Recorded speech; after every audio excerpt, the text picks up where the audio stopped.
Hello everyone, welcome back to the next session of this conductometry part 2.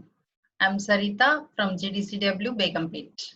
So in our first session, that is part 1 of conductometry, we have seen the principle involved in conductometry, the instrumentation and some of the conductometric titrations. We have also seen the terms which are involved in this conductometry topic. Those are what is conductance, resistance, specific resistance, equivalent conductance. Then we have also discussed about the instrumentation part where we require the conductivity cell. Okay, so the conductivity cell has to be placed in the test solution and then it is connected to the conductometer. And we have seen the acid-base titrations, how to measure the concentration or the volume of the base which is required for the neutralization of an acid by conductometry. So what are the conductometry curves? How to differentiate those conductometric curves and why we are obtaining such type of curves? All those points we have discussed in part 1. So today we'll continue with the topic. In this, we are going to discuss about some more applications of conductometry. So actually we have completed the acid-base titrations and the precipitation titrations. Now let us discuss about one more application, which is the determination of aspirin. So how to determine the amount of aspirin which is present in a tablet by using this conductometry. So what is aspirin? Aspirin is nothing but it is acetyl salicylic acid. So this is the structure of aspirin, which is acetyl salicylic acid. Now how to determine the amount of acetyl salicylic acid which is present in the given sample? So what we do is we have to react that aspirin, that is acetyl salicylic acid, with sodium hydroxide. So what happens here, as we know that this is carboxylic acid functional group. Now this carboxylic acid functional group, when it reacts with sodium hydroxide, it will give rise to salt, sodium carboxylate salt. So acetyl salicylic acid on reaction with sodium hydroxide, it is giving rise to sodium salt of acetyl salicylic acid. Now, how to determine how much of NaOH is required to neutralize this carboxylic acid group which is present in acetyl salicylic acid? So that we have to determine by conductometry. So first let us see what are the materials that are required for conducting this experiment. So for this we actually need the conductometer, magnetic stirrer, single channel pipette or just pipettes, volumetric pipettes, some measuring cylinders, volumetric flask, beakers, and the standard solution of NaOH. So the standard NaOH solution is prepared with the concentration 0.1 molar. So we have to prepare this standard solution beforehand. That is 0.1 molar of sodium hydroxide solution has to be prepared. And also ethanol. Now what is the procedure involved in this is, so what we have to do first is, we have to take the tablet, aspirin tablet, and we have to determine its weight. The weight we can determine by using the analytical balance. So place the tablet in an analytical balance, note down the weight of the tablet. Now what we have to do is, we have to make it the tablet into powder form, and then you can transfer that into a volumetric flask. We have to take 250 ml volumetric flask. Then to that volumetric flask, we have to add 15 ml of distilled water, that is just a little amount of distilled water, as well as 30 ml of ethanol. And we have to shake that volumetric flask. So after adding distilled water and ethanol, shake the volumetric flask until all the powder form of the tablet is dissolved in the solution. Now fill the volumetric flask up to the mark, because we will be having some marks on the volumetric flask. So we have to fill the bottle or the flask up to the mark. By after filling, we have to again shake it, so that gives the standard solution of aspirin. Now what we have to do is we have to take that solution. So from that solution, just pipette out 100 ml of the solution into a beaker.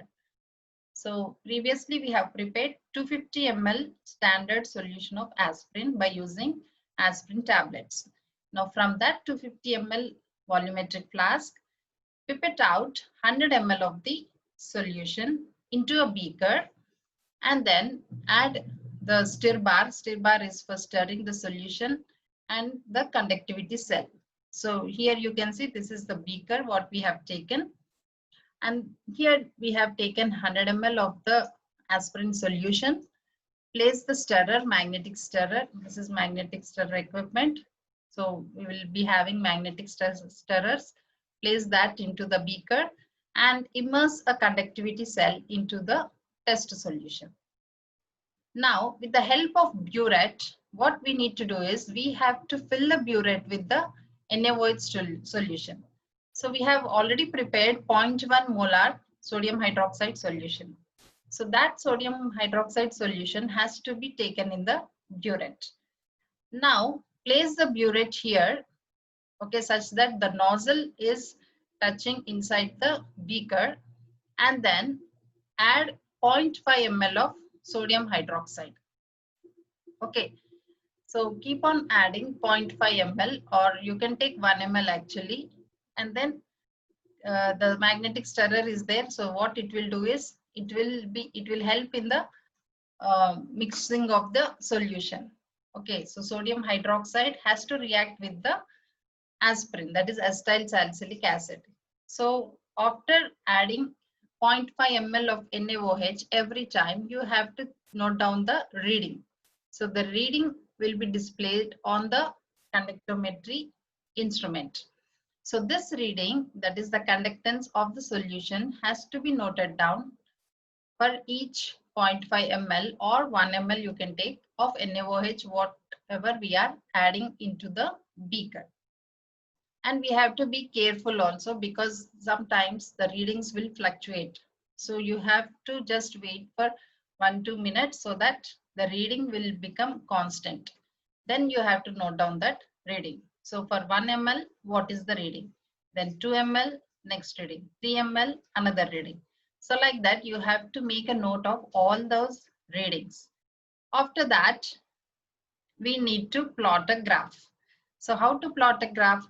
So here we will be taking on the x-axis the volume of NaOH in ml, and on the y-axis the conductance readings have to be noted.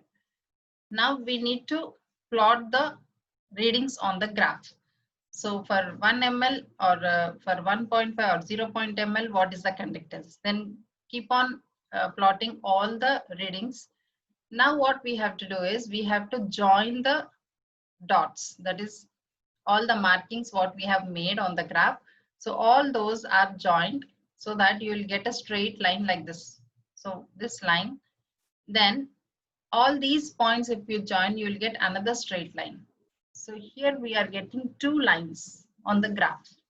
Okay, now what we need to do, these lines, wherever we have to extend those lines such that those 2 lines will intersect. So that intersection point, we have to draw a perpendicular. So wherever it intersects, draw a perpendicular onto the x-axis. So when we draw a perpendicular onto the x-axis, here it is touching at 4.06. So that means the volume of NaOH required to neutralize the acetyl salicylic acid is 4.06 ml. So this is just a just for an example we are taking. So it depends upon the amount of acetyl salicylic acid present in the sample. So the values may change, but the procedure is First thing, we have to prepare sodium hydroxide solution, a standard solution of 0.1 molar, and keep it ready.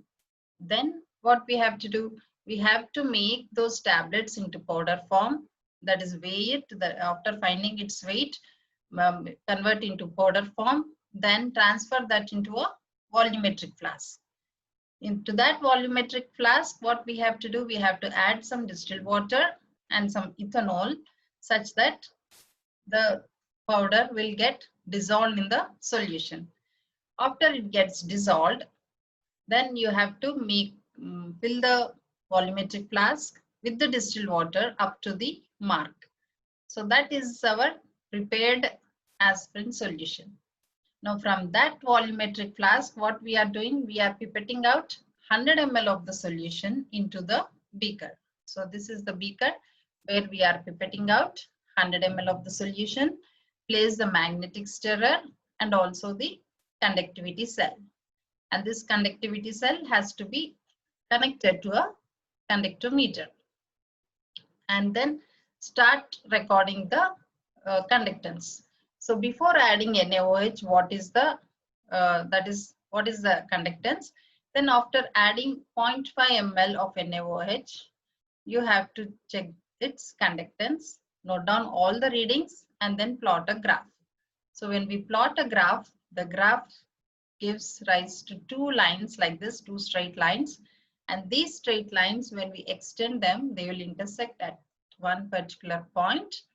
From that point, if you draw a perpendicular onto the x-axis, it will touch onto the x-axis, and that point where it touches, it gives the information about the volume of NaOH required to neutralize the acetyl salicylic acid. So now we'll see why we are getting such readings. Why there is slow increase in conductance, and then suddenly you can see there is a steep rise in the curve. So here again we are showing the graph. So you can see at the 0 ml, that is without the addition of sodium hydroxide to the aspirin solution, we are observing some conductance. Okay, so this conductance is low because of feeble ionization of acetyl salicylic acid.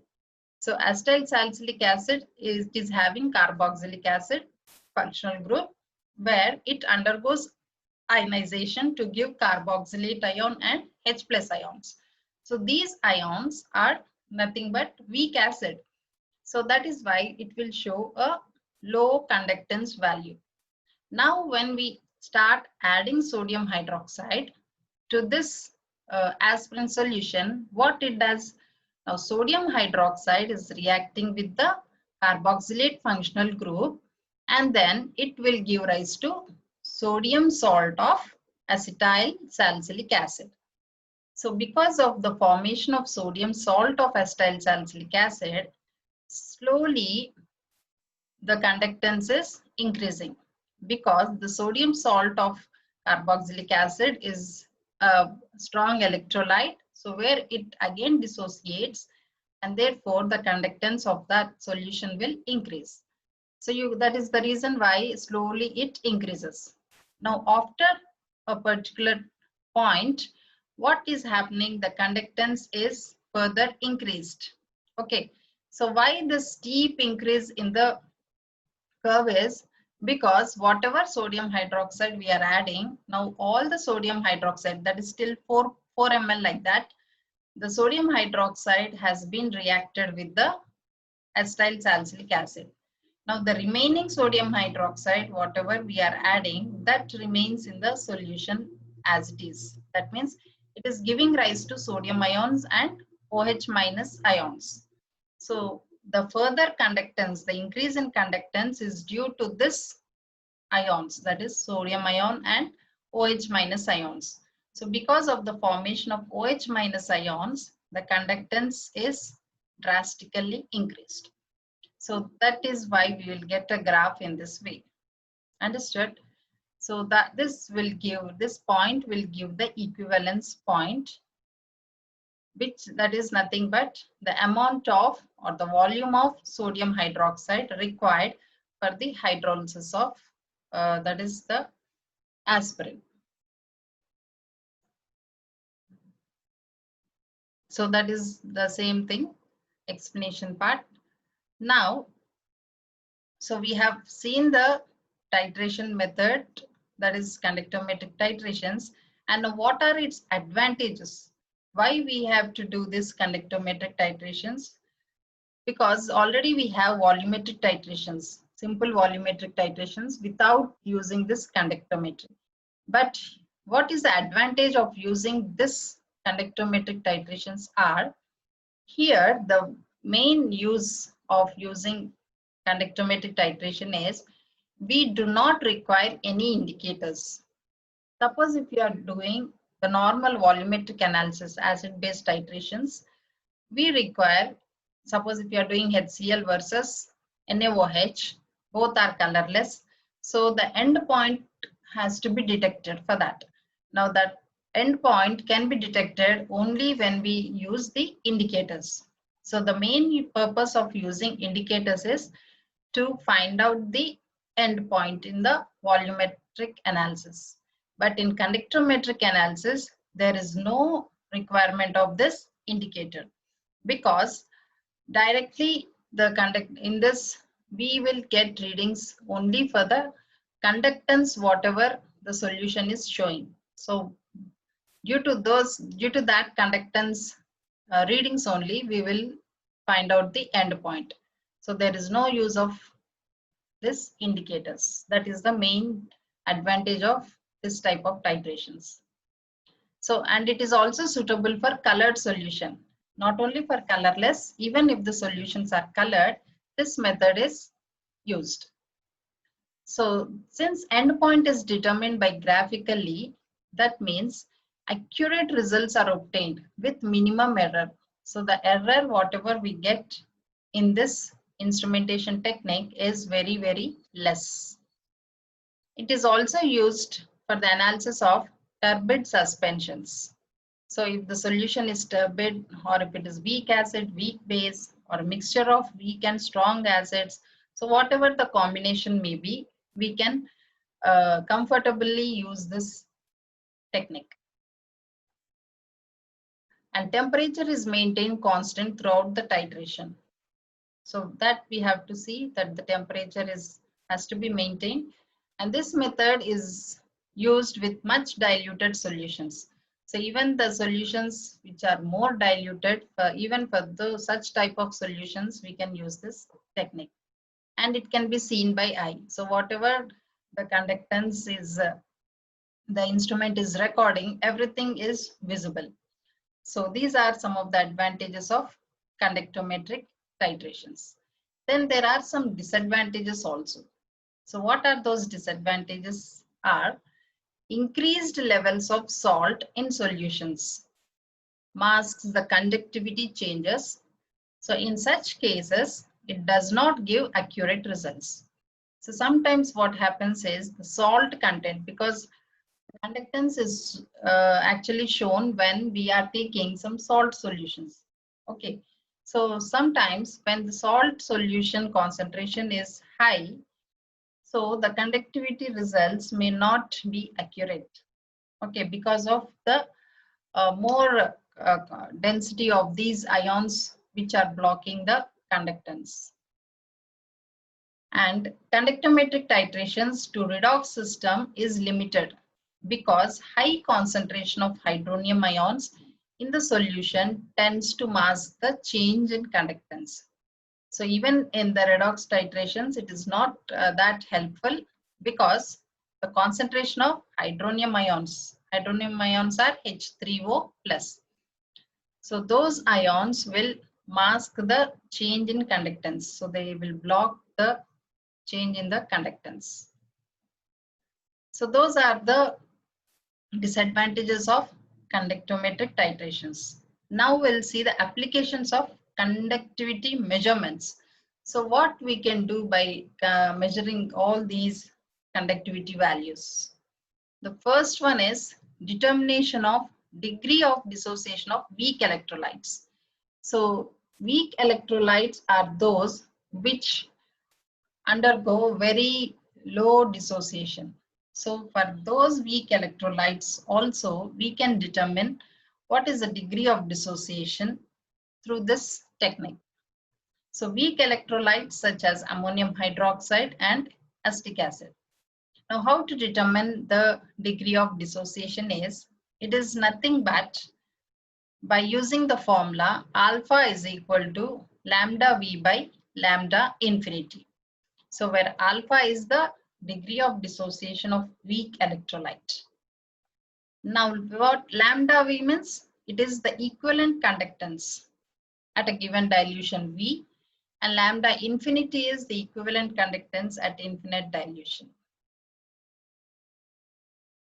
So by this formula, that is alpha is equal to lambda V by lambda infinity, we can determine the degree of dissociation of weak electrolyte. Then the second application is determination of dissociation constant, which is Ka of acids. So if we take an acid will undergo dissociation to give various ions. Now the dissociation constant of that particular acids can also be determined. So how to determine is the degree of, as we know that it is denoted by alpha, that is degree of dissociation. Now how to calculate the ionization? Suppose if you are taking a weak acid such as Ha. So weak acids generally undergo partial dissociations. So if we take an example and derive the equation, see in this case, Ha is the weak acid plus water. It is undergoing dissociation to give hydronium ion H3O plus and A minus. Now this is the dissociation of a weak acid. Now if we calculate the concentration of this initial concentrations, that is before the dissociation of weak acid in moles. Okay, if you are taking C as the initial concentration of weak acid, so before the dissociation means there won't be any formation of hydronium ion or this anion. So what we'll write it as zeros. Now suppose this weak acid has undergoing dissociation, and if it is alpha, now if alpha is the dissociation of hydronium, that is weak acid to give hydronium ion and A minus, then how much amount will be left over here? It is 1 minus alpha, because alpha is the amount or moles of hydronium and the anion which is formed after dissociation. So how much will be left for the weak acid? It will be 1 minus alpha. So at equilibrium, C into 1 minus alpha, and this will be C alpha, C alpha. Now what is Ka value? So it is nothing but the concentration of the products by the concentration of the reactants. So products are what? Hydronium ion and the anion. So these are the, that is the product of hydronium ion and anion concentration divided by weak acid concentration. So hydronium ion and anion, the concentrations are C alpha, C alpha. So that's why we are substituting those values here. C alpha into C alpha by, what is the concentration of this reactant? It is C into 1 minus alpha. So that also we are substituting it here. Now if we multiply these two terms, it gives C square alpha square divided by C into 1 minus alpha. Now the C terms get cancelled, one C here and the other C at the numerator will get cancelled. So the remaining leftover is C alpha square by 1 minus alpha. Now since this is the weak acid, okay, so we can neglect this alpha value because alpha will be very less than 1. It is almost negligible. That is degree of dissociation or ionization. So as alpha is very less for weak acid, we can ignore this alpha here. So the expression becomes Ka is equal to C alpha square. Okay, so this Ka is equal to only C alpha square because the denominator is nothing but 1. Now, if we know the value of this dissociation constant of the acid and the concentration of weak acids, we can find its degree of dissociation or ionization. So by knowing the value of Ka and concentration C, we can easily calculate the value of alpha. So this is how we calculate the dissociation constant or degree of dissociation.